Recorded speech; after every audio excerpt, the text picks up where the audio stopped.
Good morning, সুন্দর শনিবারের সকালের শুভেচ্ছা জানিয়ে দিলাম।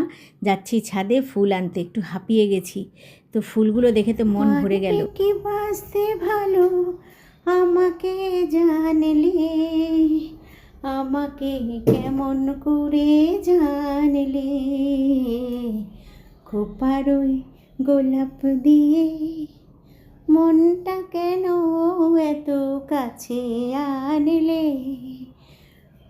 ওই যে বলে না স্বভাব, তো আমার ওই ফুল টুল দেখলে তো নিজেই গেয়ে ফেলি গান। আর কি করব, হাঁপাতে হাঁপাতেও আমার গান গাওয়ার দরকার, বুঝতে পারলে।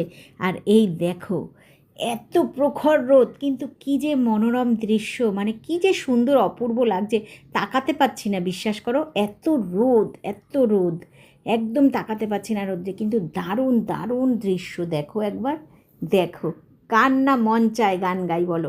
পারি আর না পারি, 2 লাইন তো পারবো, ওই 2 লোকলি গান গেয়ে নিই। তো চলো ঝটপট করে ফুলগুলো তুলে ফেলেছি, খুব গরম। এই দেখো ফুলগুলো কি সুন্দর। আর এই যে সেদিনকেও তো দেখেছিলাম আমাদের ঠাকুর ঘর, তো এখন আর ঠাকুরের পুজোটা দেবো না, ওটা মেয়ে দিয়ে দেবে পুজো, আর না হলে মা দেবে। আর এই দেখো সেদিনকে দেখাচ্ছিলাম আমাদের বৈষ্ণব দেবী মায়ের মূর্তি, দেখেছো? আর সামনে হচ্ছে দুর্গা ঠাকুর আর কি। তো এখানে দুর্গার ঘট বসানো হয় বৈষ্ণব দেবীর, আর ওইদিকে হচ্ছে গিয়ে লক্ষ্মীর ঘট বসানো হয়। 2টো ঘট বসে বৃহস্পতিবার দিনকে, জানো তো। তো অনেকক্ষণ সময় লাগে, সে তো লাগবেই বলো। তো যাই হোক, প্রচুর কাজ পড়ে রয়েছে। সিধা চলে গেলাম রান্নাঘরে। দেখো নিয়ে নিয়েছি আজকে ময়দা। জানি ময়দা খাওয়াটা একেবারে ভালো না, কিন্তু মাঝে মাঝে একটু খেতে হয়, একটুখানি খেতেই হয়, মুখরোচক জিনিস। তো দেখো একটু গোটা জিরে দিয়ে দিয়েছি, একটু হিং দিয়ে দিয়েছি, খাবার সোডা, বেকিং পাউডার দিলে কি হয়, ময়দাটা কিন্তু তাড়াতাড়ি হজমের কার্যকারী হয়। কারণ আটা ময়দার থেকে অনেকই ভালো, আটা তাড়াতাড়ি হজম হয়, ময়দা কিন্তু দেরি হয়। তার জন্য সবসময় ময়দা মাখার সময় অবশ্যই একটু খাবার সোডা দিয়ে দেবে, এতে হজম হয়ে যাবে, ময়দাটা হজম হতে তাড়াতাড়ি সাহায্য করে আর কি। আর এই দেখো মাশরুমগুলো আজকে খুব ফ্রেশ, মাশরুমটা রান্না করা তোমাদের সাথে আজকে শেয়ার করি।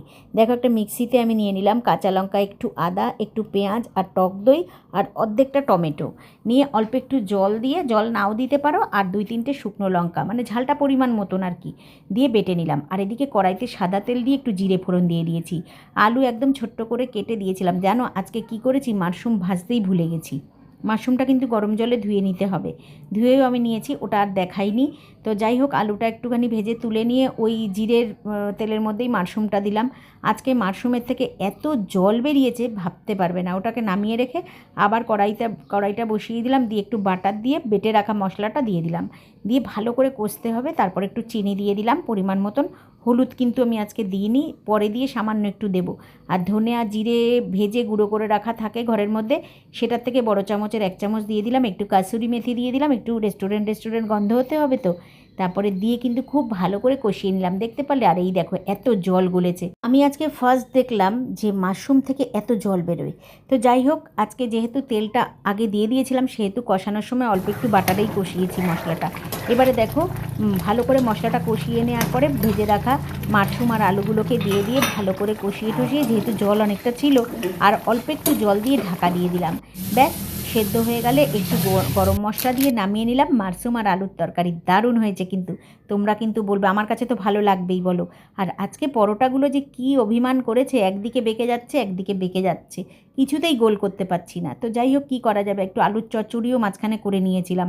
তো মাশরুমের তরকারি আর আলুর চচ্চড়ি দিয়ে সবাইকে টিফিন দিয়ে দিলাম। যেও আজকে নিয়ে বসে পড়লাম। পরোটাগুলো আজকে একটু নাচ দেখিয়েছে, এদিকে কোমর ব্যাকা ওদিকে কোমর ব্যাকা, কিছুতেই গোল করতে পারলাম না।